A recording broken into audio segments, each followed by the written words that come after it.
Nag-inspeksyon ang Department of Agriculture sa Guadalupe Market ngayong araw. Alamin natin ang umiiral na presyuhan. At live mula sa Makati, may express report si Mobile Journal Ray Vicente. Ray, magkano na ba ang presyuhan ng mga bilihin dyan?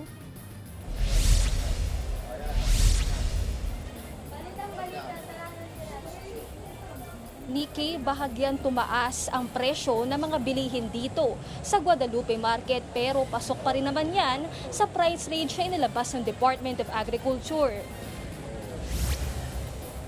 Ang kada kilo ng sibuyas ay nasa 120 pesos, habang nanatili naman ang ampalaya nasa 150 pesos.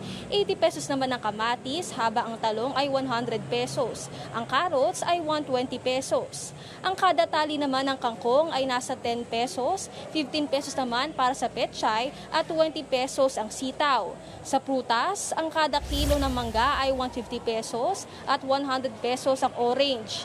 Habang ang mansanas 100 pesos ang 3 piraso. Sa karne, ang kada kilo ng baka ay naglalaro sa 480 to 530 pesos. 360 to 370 pesos naman ang baboy, habang ang manok ay nasa 200 pesos. Punta naman tayo sa mga isda kung saan nasa 160 per kilo ang tilapia, 240 pesos ang galunggong, ang bangus ay 260 pesos. Samantala, 450 pesos para sa pampano.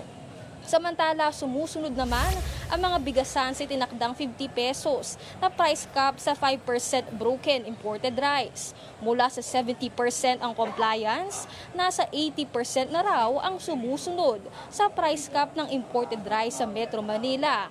Ayon din sa DA, sumagot na ang ilan sa mga rice retailer na naisyuhan ng notice of violation. Pakinggan natin ang pahayag ng DA.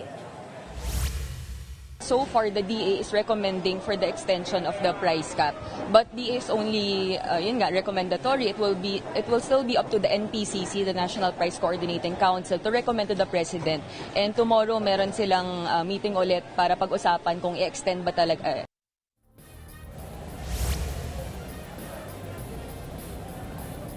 Nikki, dahil nga malapit na matapos sa Biyernes, ang 30-day price cap ay sinusuri raw ng DA ang posibleng extension nito. Nikki?